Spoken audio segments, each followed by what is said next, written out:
E aí, galera, tudo bem? Vamos estudar a palavra de Deus? Peço que você feche seus olhos e nós vamos agora fazer um esboço rápido, uma tentativa sobre o tema dessa semana, certo? O tema, no caso, do hipertexto. Deus, te agradecemos pela oportunidade de estudarmos a tua Bíblia e a lição da Escola Sabatina. Em nome de Jesus, nos ajude a compreender. Amém. Primeiro, vamos aos textos. Eu vou deixar as leituras sempre com você. Você lê aí e a gente faz a interpretação junto, tá? Mateus 13, 47 a 50 fala: o reino de Deus é semelhante a uma rede. Os peixes bons são levados para o cesto e os ruins são jogados fora. Em Apocalipse 20, de 11 a 15, lá nós temos a visão do juízo de Deus, onde os livros são abertos. Ali está ocorrendo um julgamento. O livro da vida é onde estão contidos os nomes daqueles que estarão salvos.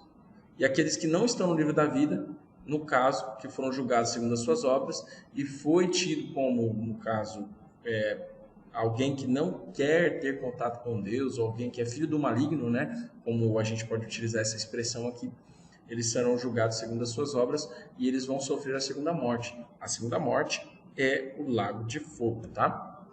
Terceiro, Romanos 2, de 5 a 11, fala sobre o dia da ira e a revelação do juízo de Deus. Esse aqui é um texto interessante, porque ele dá ali um entendimento de que cada um vai ser retribuído segundo o seu procedimento.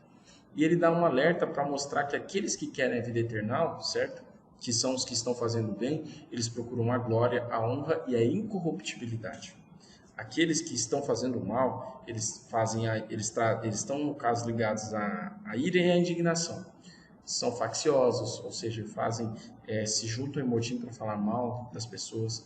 Eles desobedecem à verdade e obedecem à injustiça. Eles seguem seus próprios caminhos. A tribulação e a angústia virão sobre a alma de qualquer homem que faz o mal. Isso é uma promessa do Senhor. Glória, porém, honra e paz a todo aquele que pratica o bem, porque para com Deus não há acepção de pessoas. Deus não determinou isso por destino. As pessoas são responsáveis pelas suas escolhas, certo? Vamos para mais texto. Gálatas 6, de 7 a 10, fala assim: de Deus não se zomba. Aquilo que o homem semear, isso também se fará. Quem semeia a carne, colherá a corrupção. Quem semeia o espírito, colherá a vida eterna. Não cansemos de fazer o bem, principalmente aos da família da fé. É muito importante, irmãos, nós cuidarmos dos nossos irmãos, ajudarmos as pessoas e principalmente aqueles que são da nossa família da fé. Aí entra o 2 Pedro 3, 9 a 10. Deus não demora em cumprir a sua promessa. Não quer que ninguém se perca, mas que todos cheguem ao arrependimento. Virá como ladrão o dia do Senhor. Esses são os pontos fundamentais para entender esse texto. O dia do Senhor é aquele dia em que ele dará fim a todo mundo. Apocalipse 12, de 7 a 12. Então, aqui há um contexto sobre guerra no céu, Miguel, o dragão, representado por Jesus e Satanás. E esse texto, no caso, ele fala sobre Satanás ser o sedutor de todo mundo. E aí vai uma alerta para você: não deixe Satanás te seduzir. E porque aqui ele escancara, ele deixa claro que todas as pessoas entenderão que a salvação, o poder, o reino do nosso Deus e a autoridade de Cristo farão com que seja expulso, no caso, Satanás, no grande dia, no dia da ira do Senhor. E ali, os que venceram, vai ser declarado que venceram por causa do sangue do Cordeiro, não pelas suas obras. O que nós estamos falando é que você precisa fazer o bem, porque esses são os frutos de quem está ligado a Jesus. Porém, aqueles que fizerem o mal, os frutos deles mesmos lhe restarão. E aqui vai um alerta: o diabo está irado, porque resta pouco tempo para ele. O último ponto, os últimos 3 textos que nós vamos ler, está em João, onde fala sobre Jesus ser a videira verdadeira e Deus é o agricultor. Todo ramo que não der fruto, ele o quê? Corta. E aquele que dá fruto, ele limpa para que produza mais frutos ainda, certo? A limpeza vem da palavra de Deus. Então, se nós permanecermos nele, nós conseguiremos produzir mais frutos. O que não permanece é lançado fora. E quando secar, lançarão no fogo e queimarão. Apocalipse 15, 3 e 4, declara que todos adorarão a Jesus e declararão que ele é justo.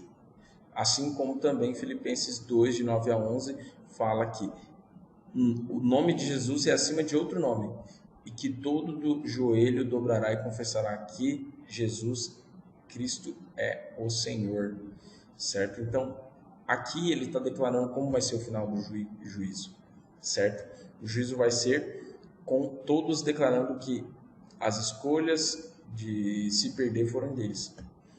E aí entra aqui a parábola do joio e do trigo.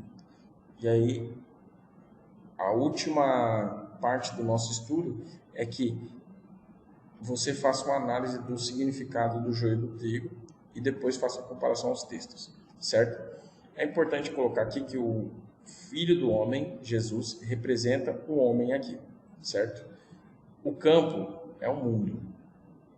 A boa semente são os filhos do reino. O joio é os filhos do maligno. O inimigo é o diabo. A ceifa é a consumação dos séculos, ou seja, o fim dos tempos. E os ceifeiros são os anjos. Então, se nós fôssemos ler, seria mais ou menos assim. O reino de Deus é semelhante ao filho do homem que semeou os filhos de Deus no mundo. E o inimigo semeou os filhos do mal, do maligno, no meio dos filhos de Deus. Os dois cresceram juntos.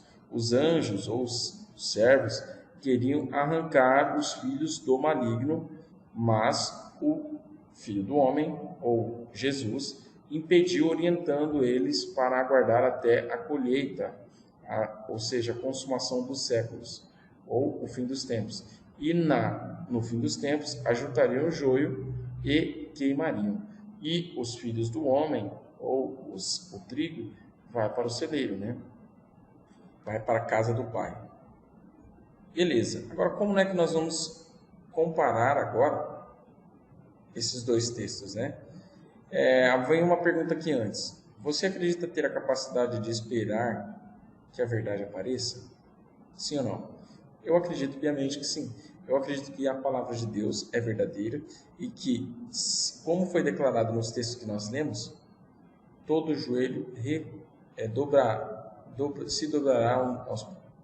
Eu acredito que todo joelho se dobrará aos pés de Jesus, reconhecerão os seus erros, e aquelas pessoas, grandes e pequenas, declararão que foi justo o grande conflito e que a decisão de Jesus tomada foi justa também.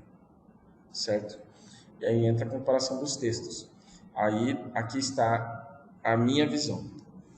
Eu compreendi que ambos os textos alertam para uma separação no fim dos tempos de dois grupos. Então não são três, são dois. E você, querido amigo, não pode ficar no meio, certo? Ou você é de Jesus, ou você é de Satanás. Não tem condições. Os filhos de Deus que fazem a sua vontade são salvos pelo sangue de Jesus. E os filhos malignos que são corruptos e seguem seus próprios desejos. Ou seja, não se importam com o que a Bíblia diz, não buscam a Bíblia, não buscam fazer a vontade de Deus segundo o que a Bíblia fala. Assumir que Jesus vence o grande conflito e todos reconhecerão que ele foi justo em seu juízo e isso levará a todos a adorá-lo, certo? Aí vai umas últimas perguntas para você aqui. Ó. Agora fica com você para você refletir. Como a parábola do trigo e do joio ilustra a grande controvérsia entre o bem e o mal?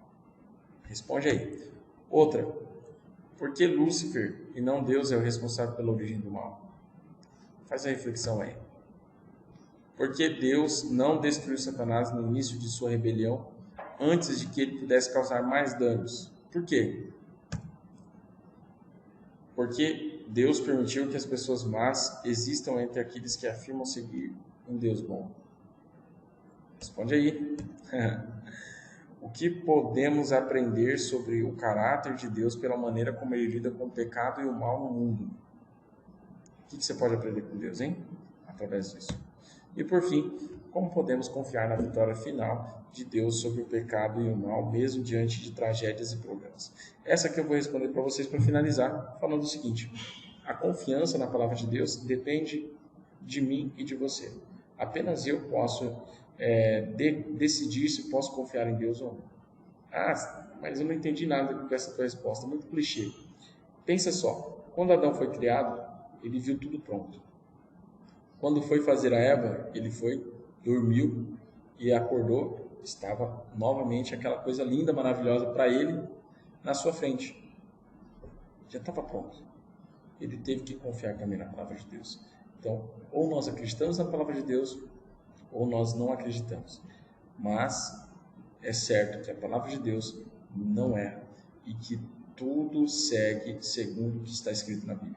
Se você tem dúvida, estude, busque orientação, que eu tenho certeza que você vai chegar a essa compreensão também. Tenha um ótimo dia, Deus te abençoe.